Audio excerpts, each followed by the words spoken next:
Class 10 का results finally आज आने वाला है। मैटर करता है क्लास 10 का रिजल्ट। तुम्हारे कितने मार्क्स आए हैं? मेरे जो पीसम वाले दोस्त हैं उनकी हेयरलाइन गिर चुकी है।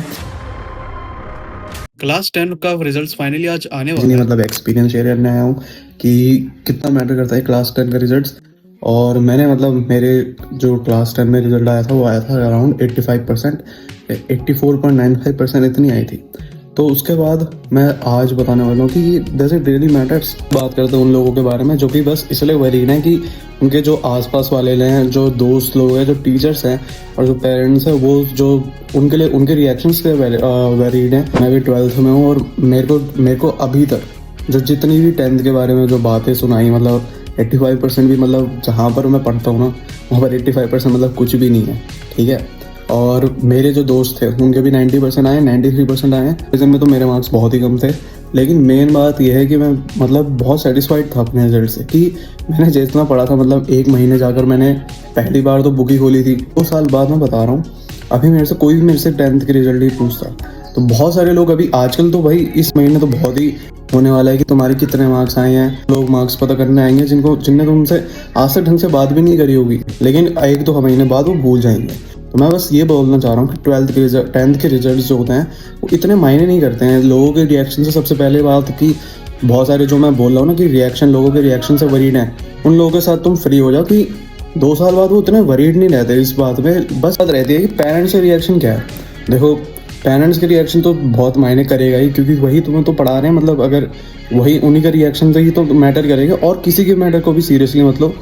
लेकिन अगर तुम्हें ये है कि अगर तुम्हारे मार्क्स बहुत ही गंदे आ रहे हैं तो उनको नेक्स्ट एग्जाम में प्रूव करो। जैसे सबसे पहली बात तो ये क्लियर करने वाला हूँ, थोड़े लोगों ने जिन्हें 10th क्लास सीरियसली नहीं लिया है, ऐसा मत सोचना 11th को भी वैसे ही मत लेना कि अब तो बोर्ड्स नहीं है, ये वाला साल बोर्ड्स नहीं है, हम चिल करेंगे। लेकिन नहीं भाई, मेरे जो पीसम वाले दोस्त हैं उनकी हेयरलाइन गिर चुकी है। मैं बोलूँगा 11th को शुरू से ही मतलब अच्छे से लेकर चलना। ये मत सोचना कि बोर्ड्स नहीं है तो अच्छा नहीं आएगा। और उसमें प्रूव करो ना भाई कि पेरेंट्स को फर्स्ट बोर्ड होता है ना, उसको उतना ज़्यादा मायने नहीं करता। मतलब कि लोग सोचते हैं कि बोर्ड्स ही बाकी और एग्जाम जैसे ही तो है, लेकिन आजकल जब ये एग्जाम जो ये रिजल्ट का टाइम होता है ना, इस समय पर लोग सोचते हैं कि भाई अगर मैं थोड़ा पढ़ लेता तो थोड़ा कितना अच्छा रिजल्ट बन जाता। मेरे लिए जो मेन मैटर करता है ना वो होता है पीस ऑफ माइंड। अगर तुमने बहुत मेहनत करी है, लेकिन अगर तुम्हारे पास पीस ऑफ माइंड ही नहीं है, 93% वाला, 95% वाला, 96% वाला वरीड है, तो भाई क्या मतलब क्या मैटर करता है वहाँ। इतनी मेहनत करने के बाद भी अगर तुम सिर्फ परेशानी हो तो भाई मेरे को तो ऐसे मार्क्स चाहिए भी नहीं। लोगों की जो कि इसलिए वरीड है कि मान लो बाय चांस फ्यूचर में कोई भी एग्जाम्स वो कंडक्ट करते हैं, मतलब देते हैं, उसके लिए रजिस्टर करते हैं, तो उसके लिए क्या हमें 10th के मार्क्स की ज़रूरत है? मतलब कि सबसे पहली बात तो मैंने जितने भी अभी तक एग्जाम देखे हैं, अगर तुम्हें पता हो तो बताना, मैंने जितने भी देखे हैं, CUT हो गया, JEE हो गया, नीट हो गया, 10th के मार्क्स तो मैटर नहीं करते हैं, मोस्टली 12th के मार्क्स मैटर करते हैं। ये पता चला कि जो IITs होते हैं, जो NITs होते हैं, इसमें 12th के मार्क्स में 75% क्राइटेरिया होता है, लेकिन वो 12th के मार्क्स में होता है। और ये जो तुम्हें अभी टेंशन हो रही है ना, ये बहुत ही जस्टिफाइड है। ये टेंशन होनी चाहिए भाई, क्योंकि अगर ये तो पार्ट है ना लाइफ का। ये तो लाइफ मेरे मतलब जब मैं था, मैं तो बहुत ही वरीड बंदा था। अभी देखो मैं अभी तुम्हारे सामने कैसे बोल रहा हूँ, बहुत ही चिल हूँ। और इसलिए मैं बोल रहा हूँ कि इतना मैटर नहीं करता 10th के मार्क्स, लेकिन 12th के मार्क्स ऑफकोर्स मैटर करेगा। 11th में इस वजह से चिल मत होना कि भाई कि अब तो बोर्ड्स ही नहीं है अब। लेकिन भाई जो ट्रूली मैटर करेगा ना, जो 11th मैंने आपको बताया ना कि दोस्तों का, मेरा जो एक दोस्त उसकी हेयरलाइन चलेगी, और ये भाई सच्ची में बात है, उसकी हेयरलाइन सच्ची में चलेगी। और एक बंदा जो 10th में 93% 95% लाया था, जो वीडियो देखता है मेरी, अभी भी दोस्त है मेरा, वो कोटा जाके वो भी बंद हो गया, उसका बोलती बंद हो गई है। तो ऑफकोर्स मैटर करेगा जिन्होंने भाई पढ़ाई करी है।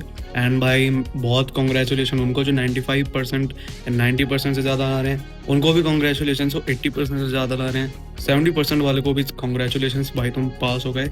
इससे नीचे ही जाऊँगा। अब मैं बोल रहा हूँ, अब मेहनत कर लेना, क्योंकि मैंने ये गलती करी थी। मैं बस इसलिए बता रहा हूँ, तुम ना करो कि मैंने 11th को बहुत लाइट लिया था। मतलब कि हम तो बस चिल ही कर रहे थे। हमारे उसमें टीचर एक तो पढ़ाने नहीं आता था, और वो भाई पढ़ाने आता था तो भाई गेम्स का टीचर पढ़ाने आता था, उसमें हम बाहर भागने चले जाते थे। तो हमने सोचा था कि मेरे जो जितने दोस्त थे कॉमर्स के, भाई मज़े करने चले जाते थे, ठीक है। तो मैं यही बात है कि उसको सीरियसली लेना। मैंने तो नहीं ली थी भाई। 12th में ना 11th का बहुत बहुत बड़ा रोल है, क्योंकि जब मैं मैथ कर रहा था, मैथ तो ली थी मैंने, उसमें मुझे पता चला भाई कितना कनेक्टेड है, ठीक है, कितनी सारी चीज़ें कनेक्टेड रहती हैं। बस यही बोलना था। एंड भाई वरीड मत होना कि भाई बहुत बहुत ही होगा, ये बस 1 महीने चलेगा ज़्यादा से ज़्यादा। 1 महीना ज़्यादा से ज़्यादा बोल रहा हूँ मैं, लेकिन मैक्सिमम तुम्हारा चलेगा कि जब ये माहौल ही ऐसा होता है ना, तो उसमें मैटर करता ही है, ठीक है? 1 हफ्ता चलेगा जो ये जितना भी माहौल है।